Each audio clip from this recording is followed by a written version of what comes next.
आज हम आपको बताएंगे कि छठ पर्व क्यों मनाया जाता है।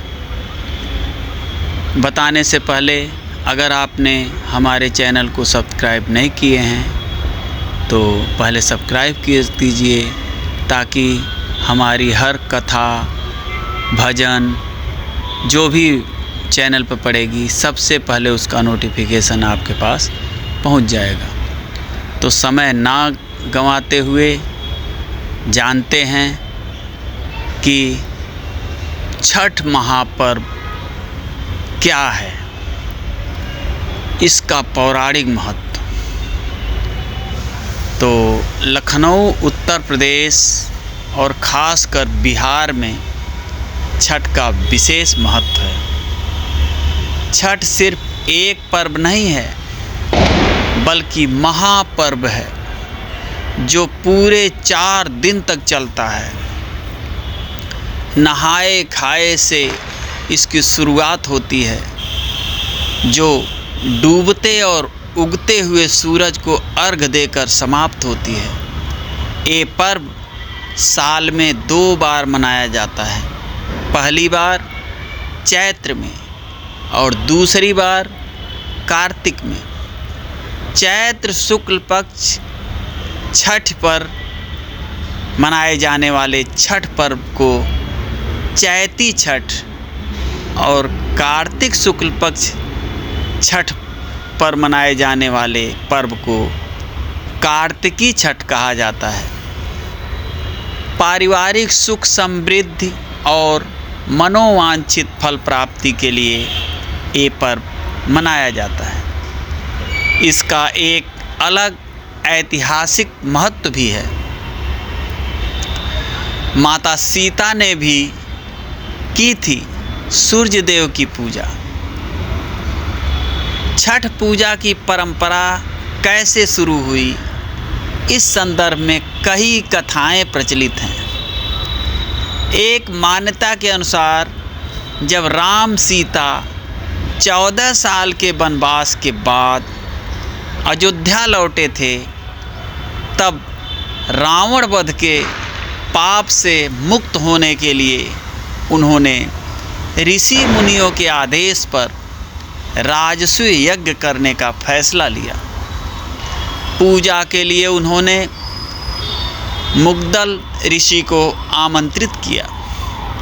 मुग्दल ऋषि ने माँ सीता पर गंगा जल छिड़क कर पवित्र किया और कार्तिक मास के शुक्ल पक्ष की छठ तिथि को सूर्य देव की उपासना करने का आदेश दिया। इससे सीता ने मुग्दल ऋषि के आश्रम में रहकर 6 दिनों तक सूर्य देव भगवान की पूजा की थी।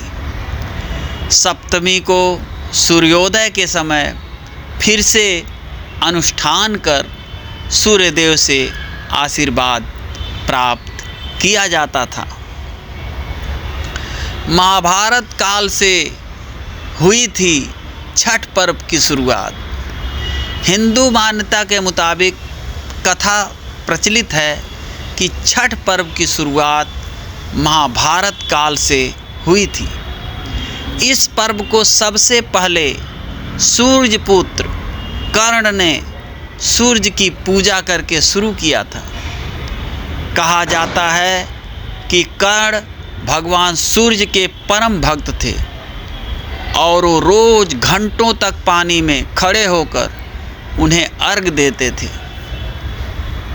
सूर्य की कृपा से ही वह महान योद्धा बने।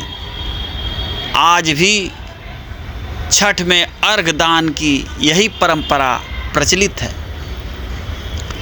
और द्रौपदी ने भी रखा था छठ पर्व।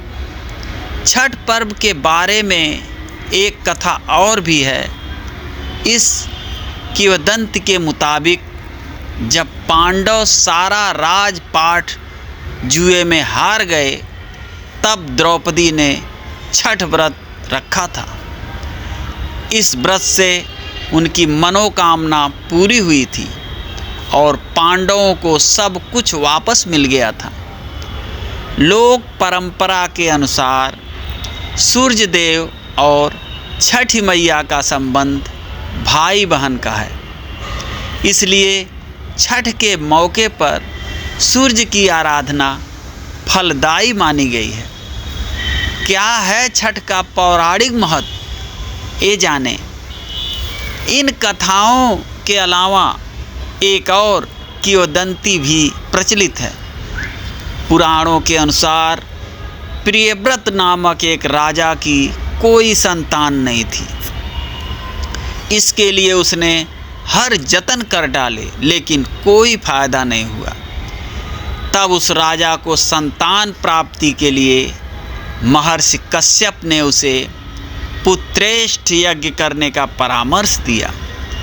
यज्ञ के बाद महारानी ने एक पुत्र को जन्म दिया, लेकिन वह मरा पैदा हुआ।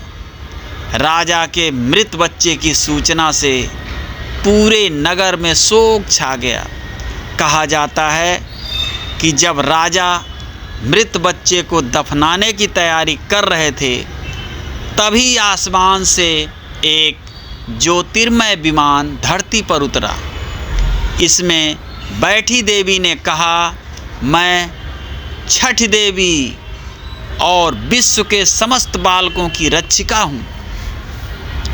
इतना कहकर देवी ने शिशु के मृत शरीर को स्पर्श किया, जिससे वह जीवित हो उठा। इसके बाद से ही राजा ने अपने राज्य में यह त्यौहार मनाने की घोषणा की। छठ पर्व महापर्व है, इसे श्रद्धा से मनाना चाहिए। जय हो छठ मैया, सबका कल्याण करना।